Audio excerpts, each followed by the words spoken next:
And there is an objective standard for beauty, and that objective standard is true and good, and it's life, it's not death.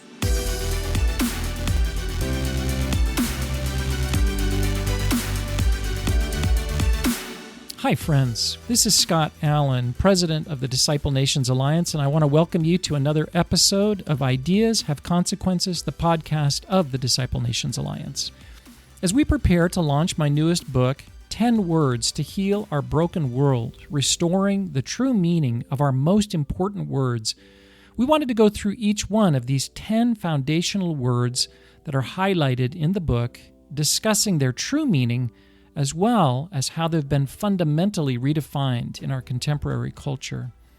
Now, you might be asking, why do words matter? Well, it's because words and definitions shape the way we think and feel, and that in turn determines our choices and our actions. And that shapes the kind of culture that we live in, for better or for worse. And so, if you want to work for a positive change in culture, in society, it has to begin by restoring the true meaning of our most important words. Hey everyone, welcome back to another episode of Ideas Have Consequences. This is the mini-series on the new book that has come out, actually. This is the first episode since the book is out. So I hope that you guys have already got your hands on a copy of that. The book is called 10 Words to Heal Our Broken World, Restoring the True Meaning of Our Most Important Words. You can find that book on Amazon. I think pretty much anywhere else you get books, Goodreads. It's out there, guys. The best place to find the book and learn more about the book and all the resources that we have that we're launching with the book is on our book website, which is called 10wordsbook.org. 10wordsbook.org. You can go there. You can find the book, where to buy it. You can find the video series that accompanies the book. You can find the rest of this podcast series that we have been doing now for, I believe, 9 weeks, and other resources as well, including the foreword for the book, which is written by Darrow Miller, and some of the book's endorsements. Speaking of those, I just wanted to read you guys one of the generous endorsements that we received for this book from Kelly Monroe Kohlberg. She is the founder of the Veritas Forum and the author of Finding God at Harvard. And she wrote about the book. Scott Allen's book hands us the key to reclaiming our culture and nation. True words give life, vision, and purpose, but enemies of the gospel hijack words to destroy us. Revival requires Christians to speak words with true biblical definitions clearly. Only God's truth is true love. I know for today's word, understanding the true definition of this, for a lot of Christians, at least I'll speak for myself here, I did not think of this word as being an important key biblical word that I felt like I needed to defend because I just had not really thought about this word too much in a biblical context. Today's word is beauty. And if you've been listening to Ideas Have Consequences for a while, you know that we talk a lot about the three transcendents. Is that right, guys? The three transcendents, truth, goodness, and beauty? That's what people call those, right? Okay, the three transcendents, yeah. Culture of the kingdom. The culture of the kingdom is made up of truth, goodness, and beauty. And as a lot of Christians know, truth matters a lot. Goodness matters a lot. We talk a lot about love. But what about this word beauty? As I hope you'll gain a fuller understanding of today, it is extremely important for every single one of us to defend, to uphold, and understand the true biblical definition of. So as always, on these 10 Words episodes, Dad, could we just start out? Actually, I got to introduce you guys in case anyone's new to the podcast. I'll be your host today. My name is Luke Allen, and I'm the producer of this podcast. And for the purposes of this series, I am acting host, whereas our normal host, Scott Allen, is in the guest seat because he is the author of this new book, 10 Words to Heal Our Broken World. Scott's also my dad. So, Dad, thank you for joining today. Great to be here. Great to have you. And Darrow Miller is my co-host, and we are glad to have him on the show today because he is probably the beauty expert around here. He wrote the book, the recent book, A Call for Balladeers, which is a book about the importance of art and beauty in the kingdom of God. So, Darrow, glad to have your expertise on the show. Good to be here. Hey, great Subject to I'm have you. interested in. It's a great one. I think as far as I grew up always around you guys, so biblical worldview teaching was always something I was learning and hearing and listening to. But when I understood the true biblical definition of beauty, I think it was the first time that I really understood that a biblical worldview does apply to all of life. And it was, everyone says they have that aha moment when it's, this makes sense now. The biblical worldview makes sense. For me, the aha moment was talking about beauty with you, Mr. Miller, back in 2020. And then the future discussions that you and Dad and we all had about that was kind of my starting place into a lot of this. So I love this word, and I am so glad that this is one of the words in this 10 words book. Again, to start things out, Dad, as usual, would you mind just reading us the true definition of the word beauty, and then the false, counterfeit, cultural definition that we hear very often in the world around us? Mm-hmm. Yes, sure, Luke.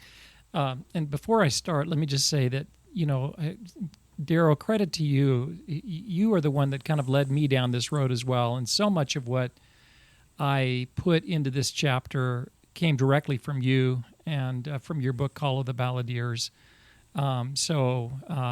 This is really, just in a lot of ways what I'm going to talk about today comes from you. So I just want to appreciate you for that, Daryl. With every one of these 10 words, I try to define it biblically as concisely as I can, and then also culturally. How is it understood in our contemporary culture? It's often very different from what the Bible puts forward as the true definition. So when it comes to beauty, this is how I put it biblically. Beauty, and by the way, again, I'm sorry, just keep adding these little caveats, but this was the hardest word to define. And I think that I was thinking a lot about that, and I think it's because beauty by its very nature, when we talk like we're doing now, and we think and we use our rational brains, it's really not a great, what's the word I'm looking for, a great vehicle for beauty. Now, we can try to define it using words and rational kind of thoughts, but beauty doesn't speak to us so much through words as it does. It has its own language, and we'll talk about that in a little bit. We experience it emotionally very often, not rationally. And so to think about beauty rationally, I struggled a little bit, but nevertheless, here's what I put down. I said it's a combination of qualities that is present in a thing or a person, both externally and internally. We'll talk about that in a little bit. That gives joy, satisfaction, and moves us deeply, and often fills us with awe and wonder. Because God is its ultimate source, beauty has an objective reality to it that transcends personal taste. Now, it's really that last part, I think, particularly that we've lost in contemporary culture. So the redefinition is this: it's a combination of aesthetic qualities that appeal to one's personal, subjective senses or tastes. Beauty isn't entirely a matter of personal preference and individual expression. That's the understanding of beauty that I grew up with, and that, probably until just a few years ago, I would have, if you had asked me what beauty is, I would have said something like that. Beauty is in the eye of the beholder, so to speak. Mm-hmm. So, yeah, I would agree with that. It's a word that we don't really think has a lot of importance in the kingdom of God, which is, just saying that is like, it does have importance. That's such a wrong statement. It has incredible importance, but we just don't give it that weight so often, and because of that, we'll often just, like with a lot of things, if we don't look at it through a biblical worldview, we'll look at it through the worldview of the world around us, and the world around us says beauty is in the eye of the beholder. You hear that everywhere.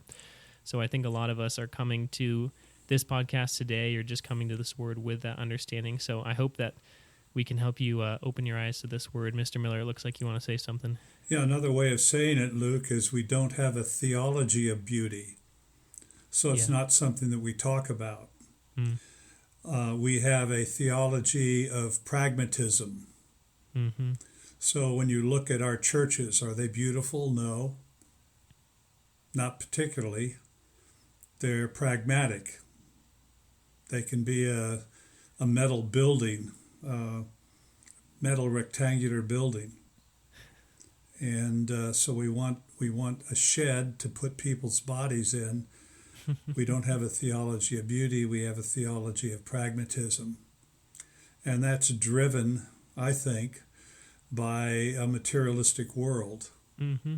where you want to maximize profits, maximize the number of people you can get in your building without, in terms of the square footage, cost of square footage, maximize the people in your building because we lack a theology of beauty.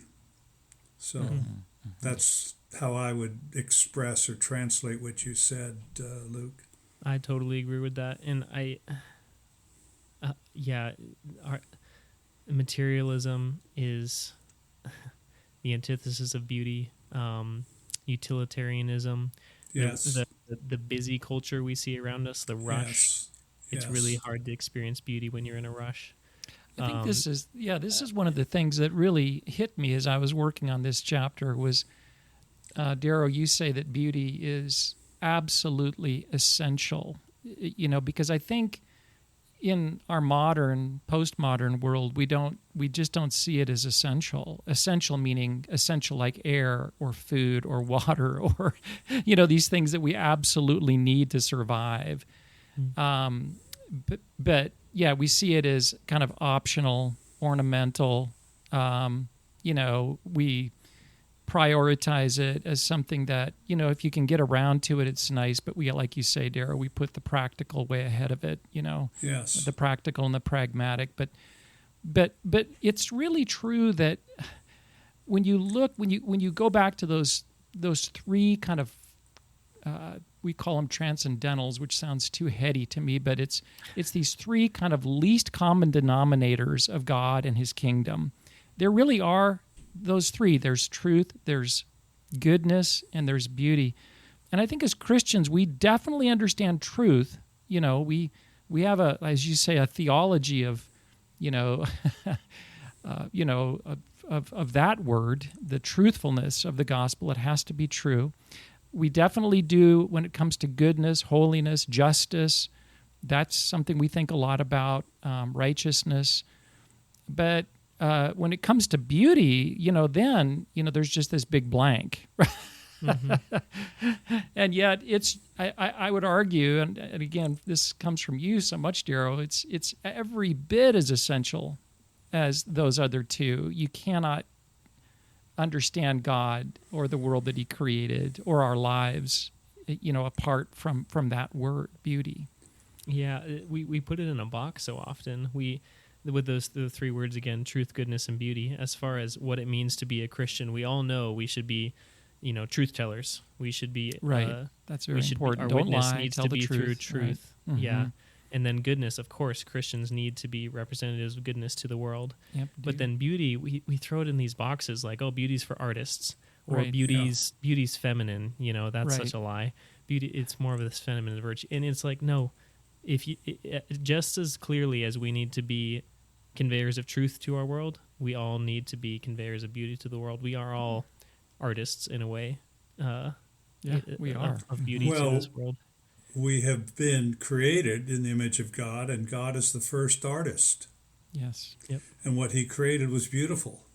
Yes. And he put us in the garden to be co-creators with him. And in a sense, the fall led to the creation of things that weren't beautiful. But pre-fall, being made in the image of God, we would create things that were beautiful because it's a reflection of God's nature and character. Yeah. The word there, or the verse there that I chose to kind of highlight for this chapter has to do with God and the fact that he is beautiful. Let me just read this really quick here. I'm just trying to pull it up here. Yeah, the verse that I chose, Darrow, is this one. It's out of Zion, the perfection of beauty. God shines forth. That's Psalm 50, verse 2. The perfection of beauty. God is beauty. He defines it. And as you said, Darrow, he defines it. He defines what it is through what he's made. We understand beauty through his creation, which is by far the greatest work of art ever made. Well, I would say it goes deeper than that, Scott. It does. Go ahead, Darrow. Yeah. His creation is a reflection of his nature. Exactly. That's the inward part of beauty. Yes. God is beautiful. Yes. And when he created beautifully. Yes. And he made human beings to appreciate beauty. Yes. Talk more about that, Darrow. Yes, we understand beauty through his creation, and we just, marvel at it. But there's apart from the creation itself, God in his own character, his own nature is beautiful. Expound on that a little bit, or just. Well, I think this is when we talk about the culture of the kingdom. Truth, beauty, and goodness are a reflection of God's nature. Mm-hmm. God is truthful. He is trustworthy. He cannot lie. Mm-hmm. God is good. Yeah. He is moral. He is holy. Yeah. And he is beautiful. Yeah. But again, right. because we have this mindset that's been shaped by a materialistic world, we don't see beauty. We might appreciate it when we see it. Yeah. But we don't think about beauty as being rooted in the nature of God, and that there is an absolute quality of beauty. Yeah, that's right. That's right. Yeah, just a little bit more on that inward part of beauty, that exists in the character of God or the nature of God. You mentioned several words. I would add, compassion, Darrow. This is the first word that God uses to describe himself to Moses on Mount Sinai, the Lord, the compassionate, gracious God. And I remember for many years as a Christian, I was just struck by the Christ on the cross, just hanging there on the cross, dying for the sins of the world, and just deeply moved, by that picture of God himself, the creator of everything, hanging there on that cross for me and for you and for all of us. And somebody, if you ask me to describe my feelings about it, I would say this is the most beautiful thing I've ever seen. And there's an irony in that because it's hideous, right? I mean, to see somebody crucified, executed in that, in the most horrible way, on one level is not beautiful. It's repulsive. But but what it demonstrates is that inward beauty of God, that he is the kind of person who is willing and has done that for us. And we see this in people too. If human beings lay down their lives for others, we recognize that as something that's there. It's beautiful to the point of taking our breath away. There's an awe in it. Peter talks about this. The Apostle Peter, when he talks about, he's talking about kind of let not just your beauty, speaking to women here, be external, and braided hair and whatnot, but let it be internal, right, in this quiet spirit and stuff. So he talks specifically about an internal kind of beauty, a quality of beauty that, again, we see both of those in God himself. Those are both really, really important. Well, it's internal to God. It's his nature. Right. But he manifests that in his creativity, so it's external to God, and that he created beauty in the universe. Yeah, yeah. And like I said earlier, I think most people recognize beauty when they see it. Yes, and love it too. I mean, and people, they love it. Yeah. If they're sitting on a beach and watch a sunset, they're just transfixed by the beauty of that. Watching a baby be born. I mean, that's the bloodiness of the cross. Yeah. You have a baby being born, and that's a bloody experience. Right. But when that baby comes out of the womb, you stand in awe and wonder. Yeah. Here is new life. Yes. This yes. is beautiful. This is a miracle. Right. Dara, that reminds me of a story. You know this story well, but it really struck me as I was working on this chapter. The story of Whittaker Chambers. And he, for those of you who don't know, Whittaker Chambers was I believe I've got his name right here. He was back during the time of the Cold War. He was a Russian spy. He was in the United States. He was a communist, hard-bitten communist, atheist, really, hardcore materialist, didn't believe in God, and at all, hated God.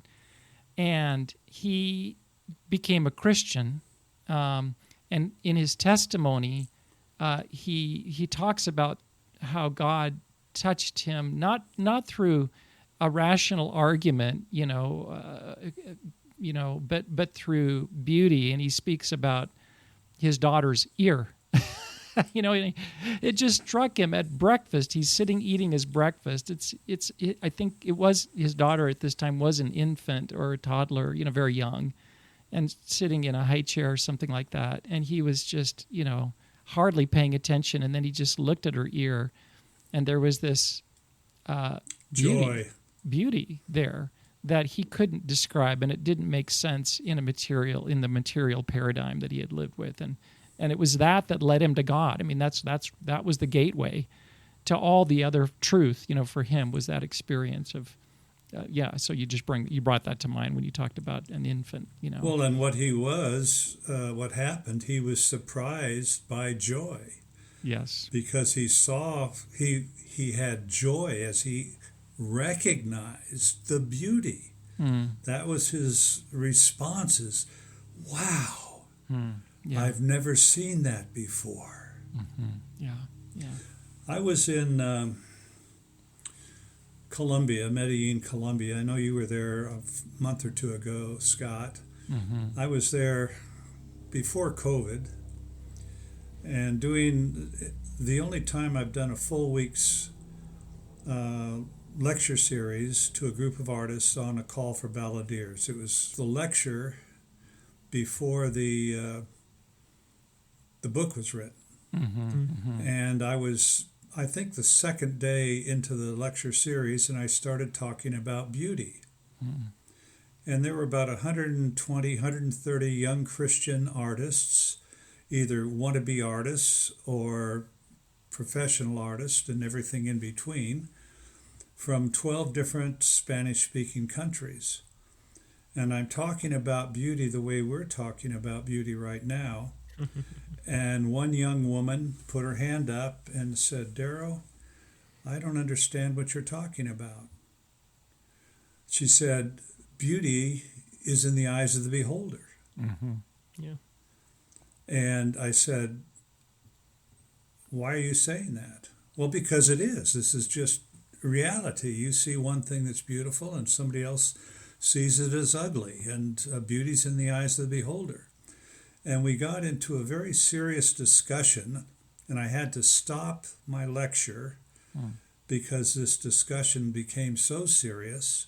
And I recognized that almost all of these young Christian artists, Christians and artists, thought that beauty was in the eyes of the beholder.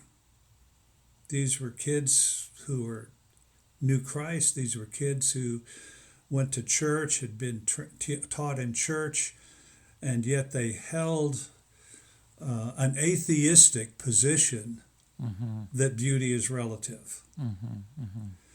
Now, you mentioned a minute ago, we know truth, we know morals. None of us, well, I shouldn't say that. Most Christians would say that there is objective truth, though more and more Christians are saying no, truth is relative.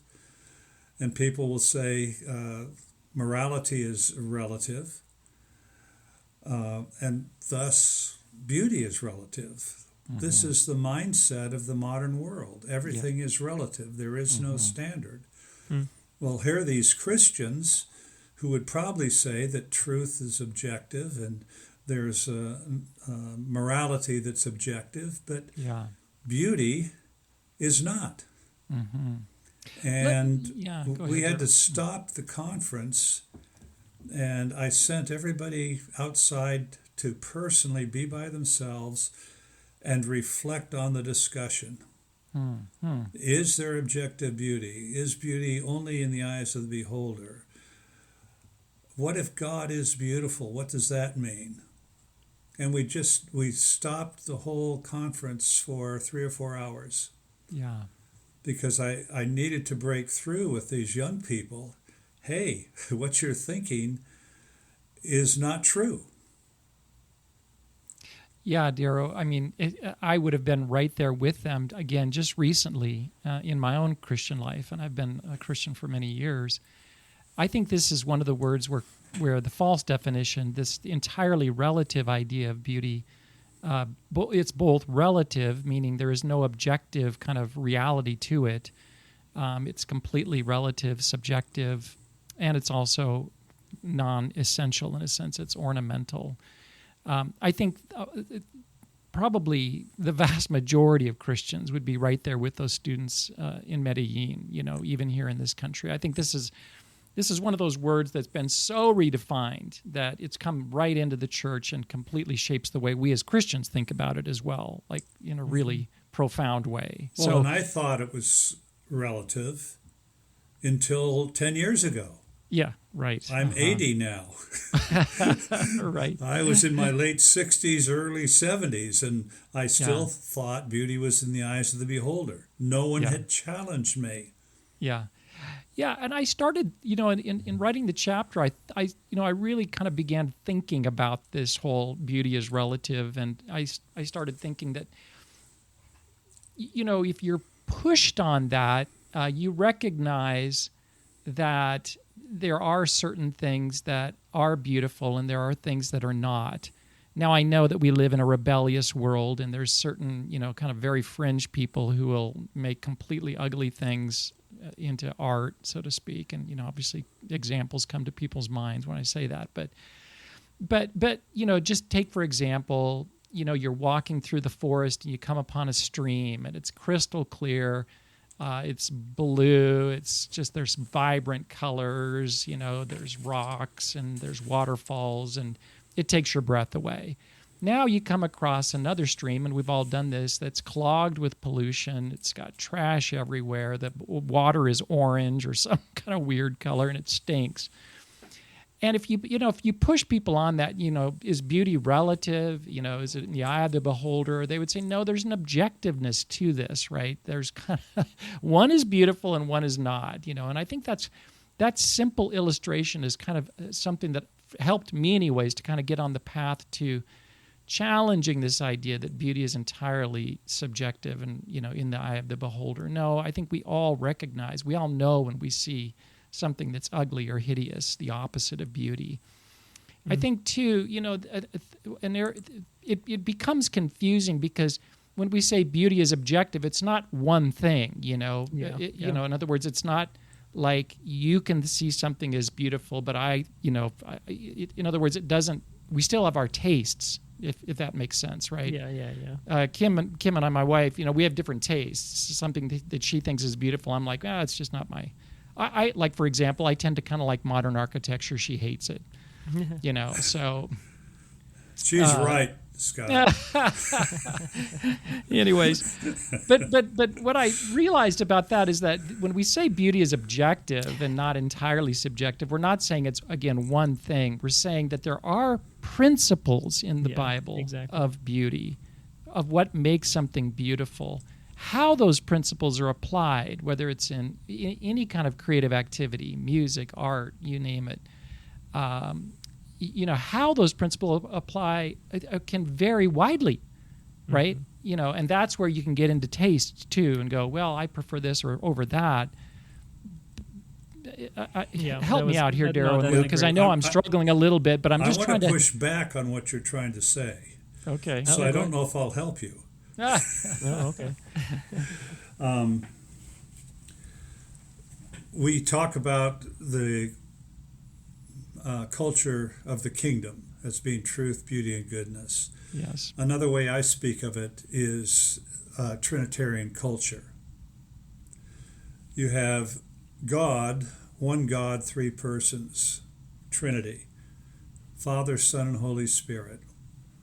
And you can talk about them individually, but you can't separate them. Right. And so when I use the phrase Trinitarian culture, it's the same concept. You can talk about truth separately from goodness and separately from beauty, but you can't separate them because truth is beautiful. Right. Truth is moral. Beauty is good. Beauty is true. So these things define one another, just like God is one, and then you have the Trinity. So you can talk about beauty separate from truth, but you can never separate them.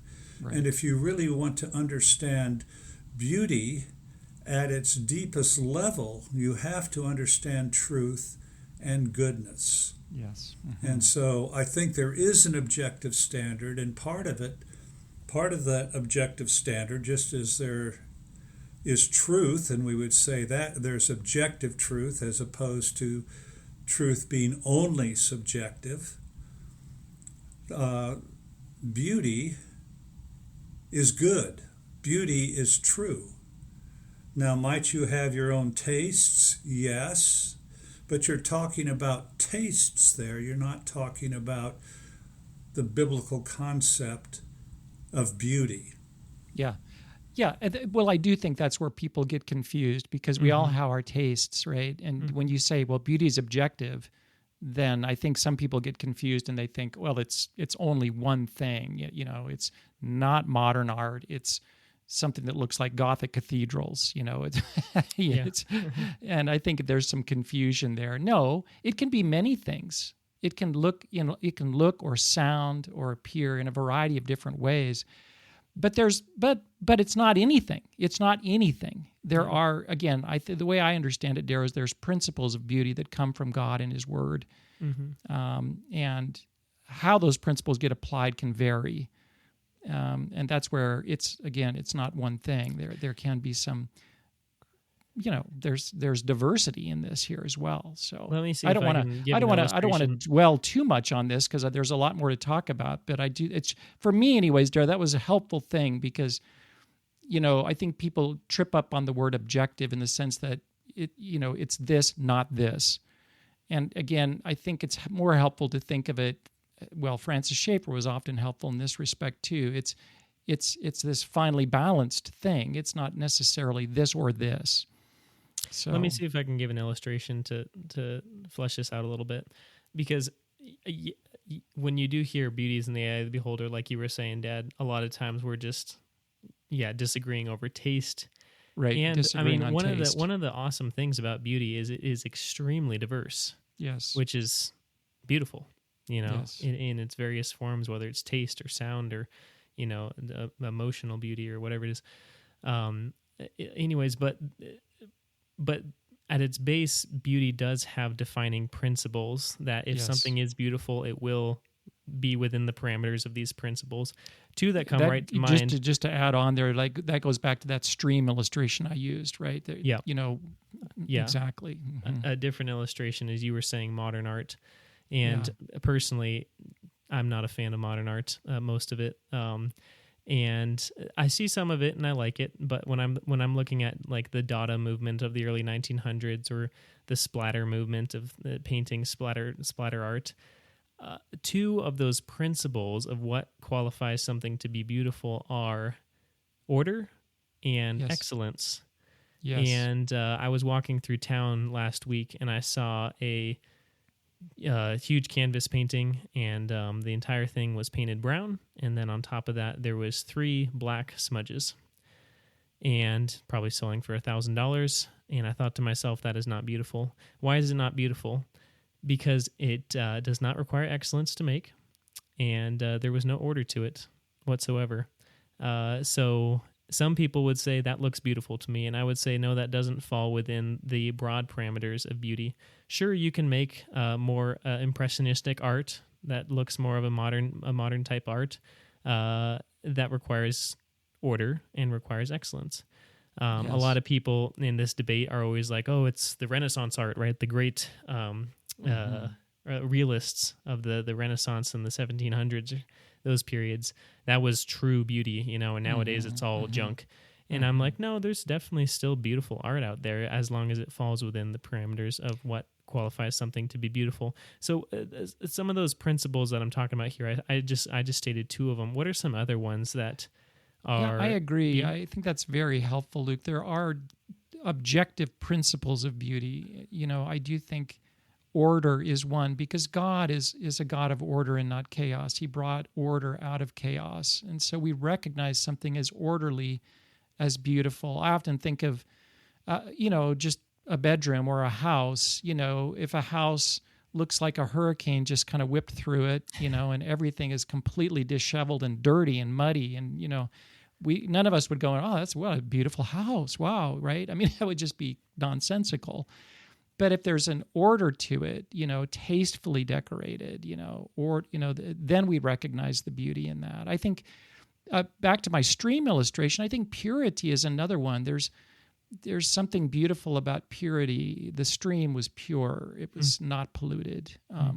So there's been a long, rich history of trying to tease out these principles of beauty, from, and the principles are objective. They're not subjective. But again, how they get applied, there's great diversity there, and people can have their tastes about what they prefer or not. So, anyways, go ahead, Darrow. Yeah, that helped me, anyways, Darrow, as I was looking into this. So, Genesis 1 says, "In the beginning, God created the heavens and the earth." Genesis 2 says, "And the earth was formless and void, and darkness was over the face of the deep." And then in Genesis 1:3, there was light. When there's darkness, you cannot distinguish anything. right. It's light that allows us to distinguish things, whether it's different colors or Yes. whether something is hideous or something is beautiful. It's the light that allows us to distinguish. So the first thing that happened is light. But the light isn't created at that point. The light at that point is the glory of God, because the sun and moon and stars are not created until a few days later. And the earth was formless and void. And what did God do? He took the formlessness and put form to it. Yes. The words we use, there's disorder and order. And you mentioned it just a minute ago. It's the order Yes. that gives, the order creates beauty. It brings Yes. beauty.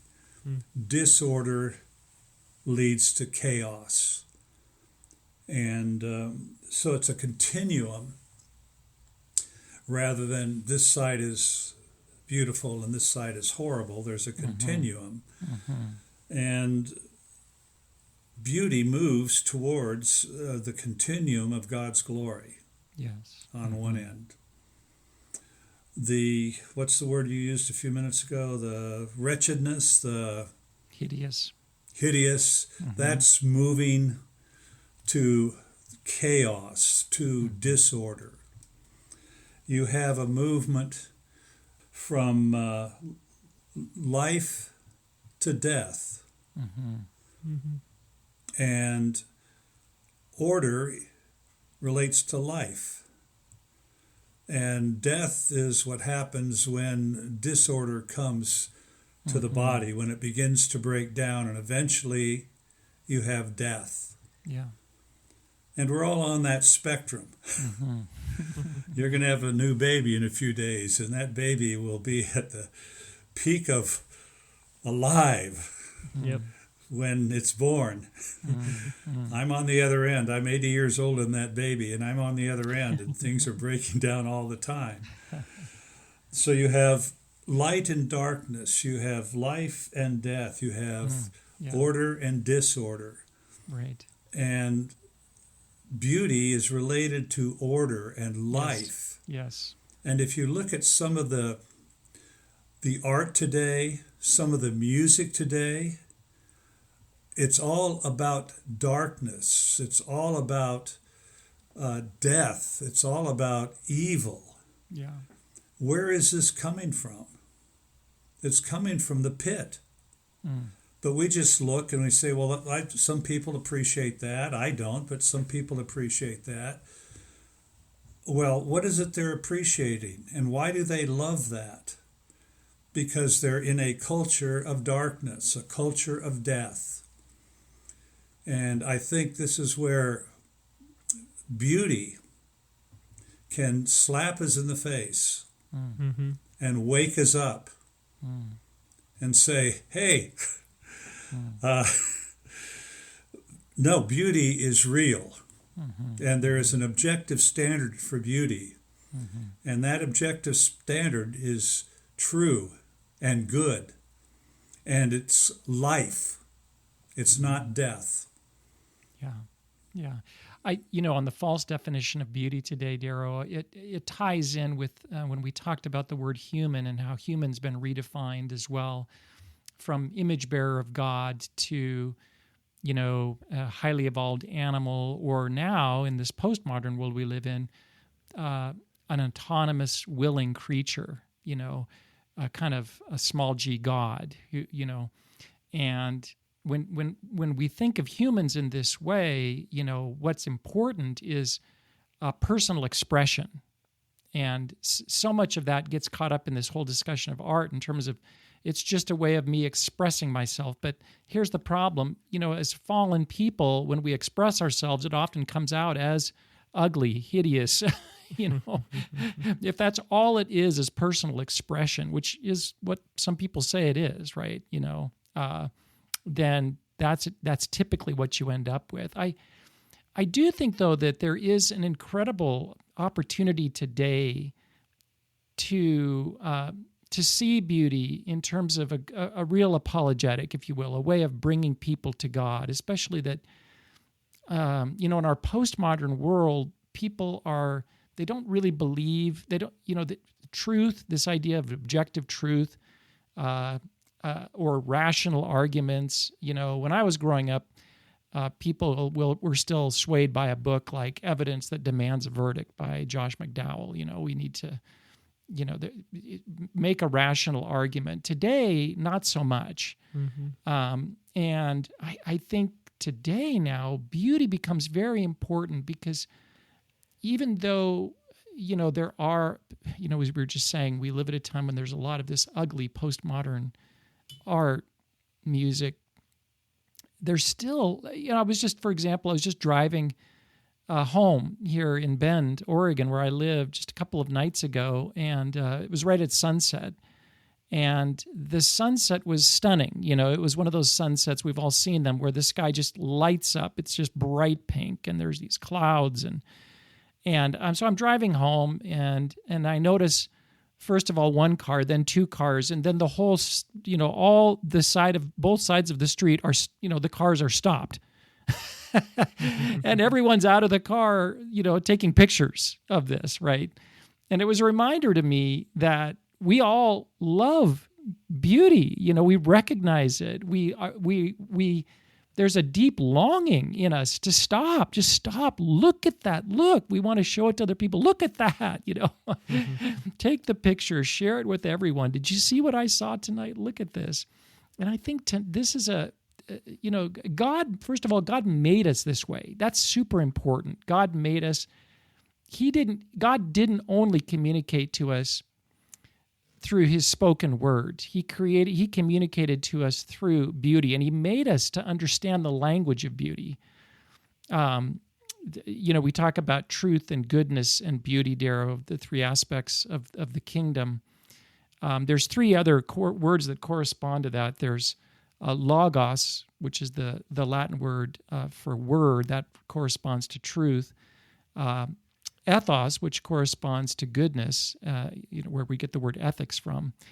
And pathos, which corresponds to beauty, which has to do with deep feelings and emotions, too deep often to put into words, frankly. Mm-hmm. And God made us that way. And I think you were the one, Darrow, in your book, that you illustrated this when God gave the Ten Commandments to to Israel at Sinai. You see all three of those elements in terms of the way God communicated. You see, obviously, logos, the words that he wrote on the tablets. So there was that form of communication. There was ethos, in the sense that what he was communicating was the objective standard for what is good. But then there was pathos, in the sense that he did it on a mountain with fire and smoke, and he didn't need to do that, right? And it created a sense of deep awe and reverence and fear, on the part of the Israelites who were there, and how important that is. It's a reminder to me that when we communicate the truth about God or anything, all three of those are so important, and I would make the case that the pathos, the beauty, is probably even more important in our present age. That's the gateway, I would say, to the other two in our postmodern world. Wow. I'm going to tether back to something you said a few minutes ago, Scott. It made me think of a guy that lived in our home years ago at Labrie. He was a Dutch artist named Vin de Mol. I haven't thought about him for years, but I remember he was in our home. He was married. He and his wife were there. And he said, "Do you want to see my portfolio?" And I said, "Sure." And he opened it up. And it was a portfolio filled with death. He had pictures of human heads that had been severed from the body, and all the sinews were still there, dripping, and everything was about death and the death of man. And Vim became a Christian at Labrie in our home, and I don't know, maybe a month later, 6 weeks later, he said to me, "Darrow, I'm having to learn to draw all over again." Because the culture inside of him had changed. His heart had changed. And he showed me a sketch he had done that was a simple line on a beach with the sand on one side of the line. It wasn't sand, it was just part. On the other side was the ocean, and there was a line. And then back from the line were two larger rocks topped with two smaller rocks. And I said, "What is this, Vim?" He says, "It's two people looking at the ocean." And he was starting over again. How do you draw a human being? How do you communicate life rather than death?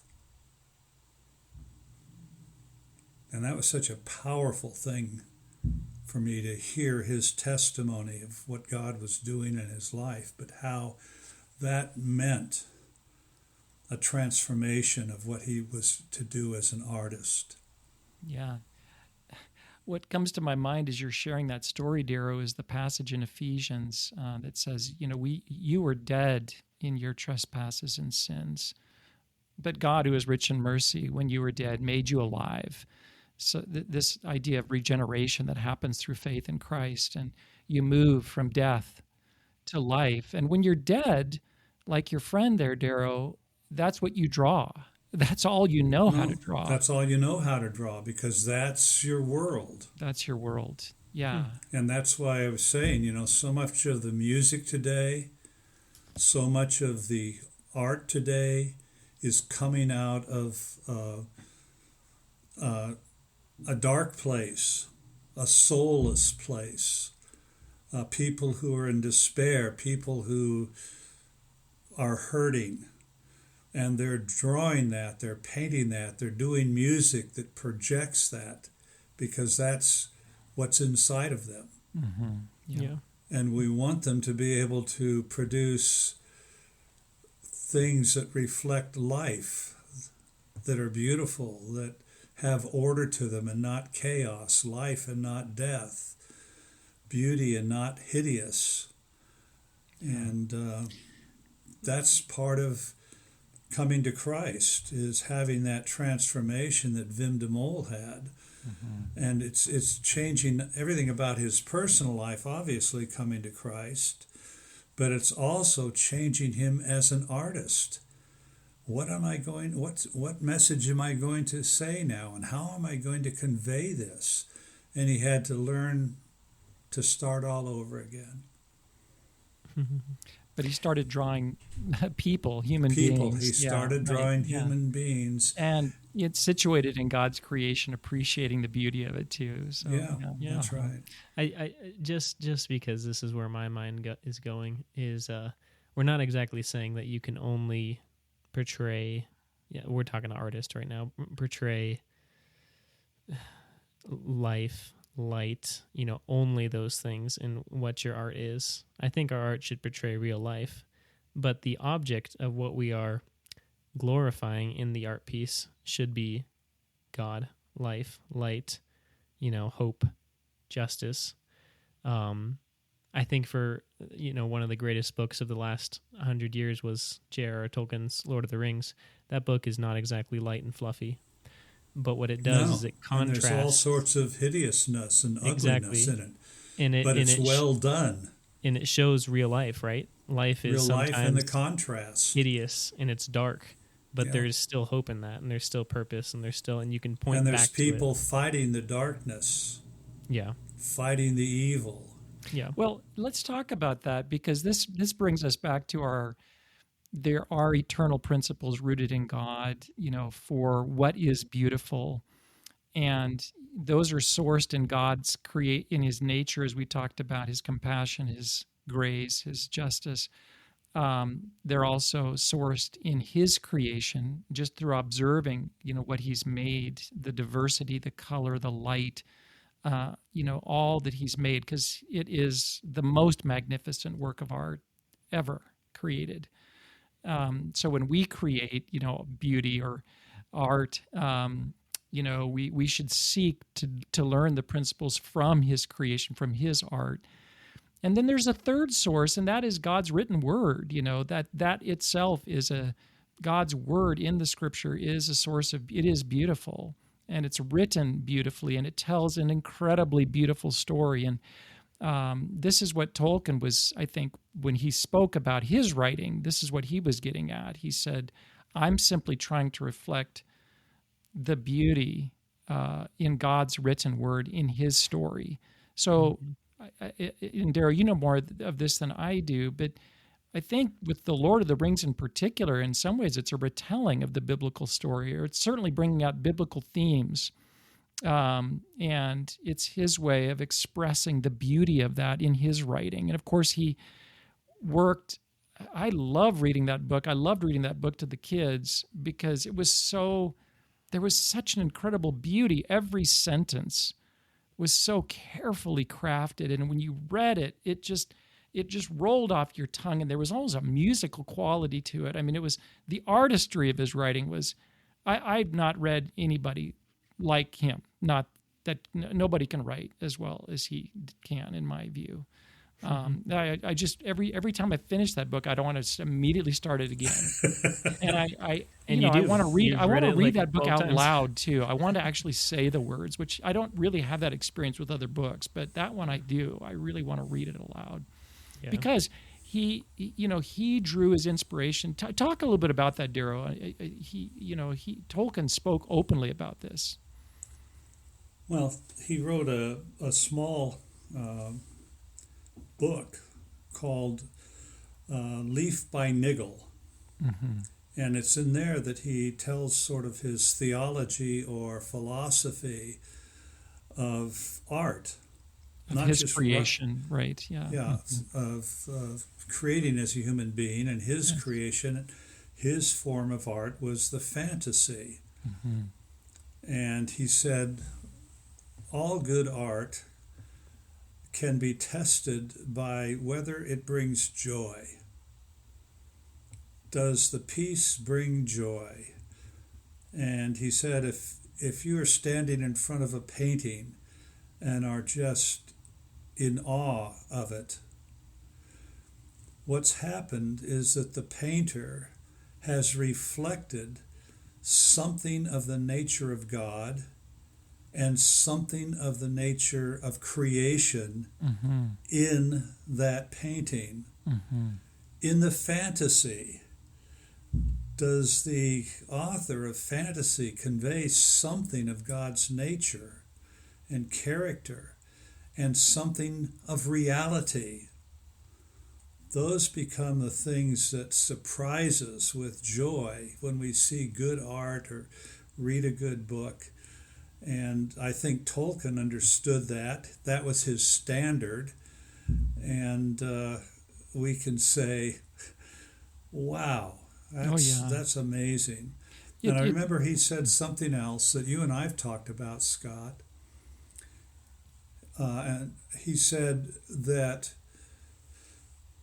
he coined a word, eucatastrophe. And he said that the Bible is a fairy story. In that sense, it's a story of redemption that everybody longs to be true. Everybody in the world longs for a redemption story that will bring order out of chaos, life out of death, that will redeem me from my sins. Good triumphs over evil, right? Good triumphs over evil. And he said, and in the Gospels, we find that the fairy story is history. Is true. Is a true story. It's a true story. And here you have history and fantasy coming together at the cross of Jesus Christ. Right. It's the glorious eucatastrophe. It's the glorious story of redemption. And it is true. Yeah, the thing I love about eucatastrophe, that word that he coined, is the core, the root of it is catastrophe, right? We live in a fallen world, a world where there is death and sorrow. There's just catastrophes. There's cancer, there's war, there's corruption, there's violence, you name it. We live in a world of catastrophe. We all experience that. We don't want that to be the final word. And what Tolkien discovered in the scriptures is that it's not. It's not the final word. There is the cross. Jesus hangs on that cross. That's the catastrophe. But then there's the resurrection. That's the eucatastrophe. That's God bringing good out of evil. And that's what he conveys. And when he conveys that in The Lord of the Rings, you can see it, like, for example, there's just these parts of that book that are so moving, where Sam and Frodo are climbing up Mount Doom, and, they're just about ready to cast the ring in. The world is falling apart around them, and Frodo can't walk anymore because he's exhausted, and he's just, he's had to fight that. That's the catastrophe, right? And then Sam, in this very heroic moment, picks him up and carries him, and there's such beauty. It brings tears to your eyes. There's so many things like that in that book that just touch you so deeply. That's what beauty does. Beauty touches you deeply. It speaks to you in a way that nothing else can. It speaks to the depth of your soul. Right. Yep. Exactly. Yeah. Which is why, like you were saying, Dad, I think beauty, it could be the best ways for Christians to be a witness to our postmodern world today. Absolutely. We were talking about that interview we've talked about a couple times on the podcast. We have a couple things we talk about probably way too much on the podcast. One of those is Lord I of the Rings. apologize for that. One of those is Lord of the Rings, so sorry, but it works so well. Although repetition sometimes can be helpful, at least it is for me. So I'm guessing most of our audience also loves Lord of the Rings, so we're good. No, but we've talked about this a couple times. This was Richard Dawkins a few months ago saying that he thinks he's a cultural Christian, and one of the reasons that he gave for why I am a cultural Christian is because he loves Christmas carols. Mm-hmm. And I think, like most people, we all love Christmas carols. And even in our postmodern, post-Christian world, most people will be able to sing the words of Silent Night or Joy to the World or Away in the Manger, because we love these songs, because they speak to us in a deep way. And people don't even like to use the word Christmas anymore, but they still like to sing the Christmas carols.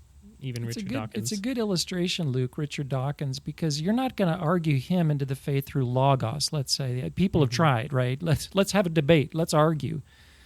But here he is softening himself when it comes to beauty. Yeah. In the sense of the music, the architecture. He recognizes the beauty in England that was shaped by Christians who were living out their faith by creating beautiful things, Oxford University or these beautiful gardens or whatever it might be, this music. That's what he doesn't want to lose. Generally, Roman Catholics have a theology of beauty, where Protestants don't. And it was a Catholic bishop, Bishop Barron, yes, who I learned this from. He said, beauty is the gateway to truth and goodness. That little phrase. And he said that most people don't like being confronted with the truth, or they don't like people who are telling them they're wrong. Most people don't like telling people you're a sinner. So if you start with morality, you start with truth, you very often turn off people. But if beauty, you start with beauty, that becomes the gateway to the other two parts of the culture of the Trinity. Yeah, Darryl, I'm going to actually point our listeners to that YouTube, because I want to encourage everyone to just take a second and go watch that. It's called Bishop Barron on Evangelizing Through Beauty. It's 8 minutes long. Just Google that, Bishop Barron on Evangelizing Through Beauty. I think it's one of the most profound little statements on this I've ever heard. And I completely agree with him. So I would encourage everyone to just take a second and go listen to that. Yeah, and I'll link that in the show notes. Yeah. And just so we give credit where credit's due, that quote of beauty is a gateway to goodness, truth, that was initially said by Elizabeth Lev when she said, in the Platonic triad of the transcendence, beauty is the gateway to goodness and truth. And that's so true. I think that's especially true nowadays. So just as we're wrapping up here, as always, how can Christians recover this true definition of beauty and live it out in our lives? How can we push back a little bit on this lie that beauty is only in the eye of the beholder? How can we do that? I think several thoughts, Luke and Darryl. I'd love to hear yours as well on this. But first of all, I think we have to really elevate the way we understand beauty. We have to understand it as every bit as important as truth and goodness. And it, for our Christian faith, it's important to us. It's important to our witness. It's important to our lives. And so you have to think very seriously about beauty. I think a second thing is that we often kind of shoehorn beauty, or we say beauty is for artists. I would say, no, it's for everybody. We are all made to enjoy and to create beauty. And you may not ever be a great artist. That's fine. You don't have to be a great artist. But you can create beauty in very small ways, very simple ways. But you need to be very thoughtful about that. How can I bring beauty out of my life in terms of the way that I look or dress or act? So let's not just say, hey, this is for artists. Now, there are people who do have skills and gifts, and Darryl, you are really writing your book to these people as artists. They need to be elevated. Too often in the church, especially, we've kind of said your gifts aren't as important as pastors or whatever it is. That needs to be, repented of and changed as well. Mm-hmm. Those are just three quick thoughts. Darryl, what are your thoughts on how we can begin to change? I would agree with those, and also add. Yeah. Can we be people that create beauty in some small way? Yes. Can we bring beauty into our office? Yeah. Can we create beauty in our home? I think of the Dutch and putting flowers in their windows. That's beautiful. Mm-hmm. And I remember down in Brazil, some people that we were associated with down there were starting a school, after school program for kids, and they built a building out of concrete blocks and a concrete wall around it, and it was just so drab and gray. Mm-hmm. And they heard some of this material that we're talking about on beauty, and they said, we need to make this a beautiful place. Mm-hmm. Mm-hmm. And they gave the kids paints, and they put the kids to work to create art on these gray walls to bring color and vibrancy into this schoolyard. Yeah. And such a simple thing, Yeah. not taking a lot of money, but an idea of doing something beautiful. Yeah. So, And I do think there's a place to take it much more seriously than that. It starts very simple like that, Darrow, and I think that's really important for all of us. But, I was just listening to a pastor recently in a church that's growing very rapidly, and they need to build a new building, and he was reflecting the kind of utilitarian kind of thought that you hear very often. We just need a bigger box. a bigger box. Bigger box. Yeah. And I was contrasting that with the cathedrals of ancient Europe. They took a long time. I mean, people that started those, they never finished them in their lifetimes. No. Because they took beauty that seriously. And they wanted to glorify God. They wanted to glorify God. In the And those cathedral. cathedrals are some of the greatest evangelists, or Bach's music or whatever it is. I mean, that stuff wasn't done quickly and easily. There wasn't a utilitarian thing to it. It took time, lots of time, but it was worth the investment. So I just want to challenge people to kind of question the utilitarian kind of impulse that we have, I think, and just go, maybe it's worth the investment of time and money to create something that's really beautiful, that's going to last beyond just, this throwaway generation that we have right now, but it's going to last for a few generations here. And have the really discussion. Have a discussion about Do that. you have a theology of utility, of pragmatism? Right. Or do you have a theology of beauty? What's the difference? And what do those different theologies lead to? Right. Yeah. Luke, what are your thoughts on this? Because I know you've thought a lot about this too. Yeah. I'm just wrapping up a book that's been really convicting for me, challenging, helpful. We've talked about it before on the show. It's by Rosaria Butterfield, called The Gospel Comes with a House Key. And in that book, she describes, what does she call it? The radically ordinary hospitality. It's radical because it catches people's attention. It's ordinary because we can all do it. And hospitality is one of the easiest ways that all of us can share beauty with the world, with people. Who said that? I think it was Hans von, what's his last name? Balthazar said, beauty seizes you, and then it calls you, and then it sends you. It seizes you, right? I think we all know of times when someone's just, demonstrated simple hospitality, buys us the coffee, or sits down and talks with us and doesn't care about time, or makes us homemade bread, or, has us over for a meal. And that's a very simple demonstration of beauty that I think can soften, can overcome a lot of it catches people off guard, right? It seizes them. And especially in a world of culture wars and of division, of this truth wars, of just a lot of, it seems kind of tribalistic right now. Your team, my team. I think hospitality is probably the best way to preach the gospel, at least to introduce the gospel to people. So I want to do a lot better at that myself, and do it in a humble way. A friend of ours, Anna Santos, said, "Beauty without goodness is just vanity." So we're not putting on a show here, but just simple hospitality. That's really good, Luke. Yeah.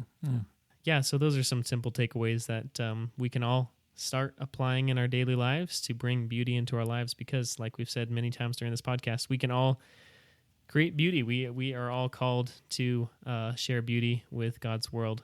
Yeah, guys, as I mentioned at the beginning, the book is out. Again, the title of the book that we're talking about here, this was the chapter on beauty. There's 10 chapters, a chapter for each word. The title of the book is 10 Words to Heal Our Broken World, Restoring the True Meanings of Our Most Important Words. Again, the book, the website is called 10wordsbook.org. On that website, you can find places to go and buy the book and read endorsements, find the video series for this book. We have a short 10-minute video on the word beauty and how to define that properly. I think it's a great video. I've linked that in the show notes below. If you were inspired by today's discussion and you want to share a more concise version of it, I would suggest sharing that video. It's out on YouTube. Again, linked in the show notes. That's a great way to share this concept with a friend and invite them to start thinking about the importance of words. All of the videos for this book, there's 10 of them, one on each chapter. Those are on YouTube. Those are a great way to share this book with people. The trailer is also out as well. Yeah, so the book just came out, guys. If you have not got a copy yet, I hope that you're able to go and find it and hopefully share it with some friends. Dad, has any final thoughts for today's episode? Do you have any final thoughts? No, just appreciate you guys giving consideration to the book and the Bible study as well, which I'm putting the final touches on right now. So if you like the book, if you read it, really would appreciate a review on Amazon. That helps so much. So yeah, a simple Amazon review really does help us get this book in front of more people. To do that, all you have to do is hop on Amazon if you have an account, find the little 5 stars, click on those, give it as many stars as you feel like it deserves, and leave us a review as simple as great book, or you can write more than that. Yeah, those really help us get this out to more people here at the launch. Again, guys, thank you for listening to today's episode. If you have not been able to listen to the other episodes in this mini-series, we've recorded 8 of those so far. We have one more coming out soon on the chapter on love. So we hope you guys can take some time to listen to those. If you've listened to the whole series so far, thank you so much for joining us. We really appreciate your time and attention. And yeah, we'll catch you next week here on Ideas Have Consequences for another episode. Thanks again for listening.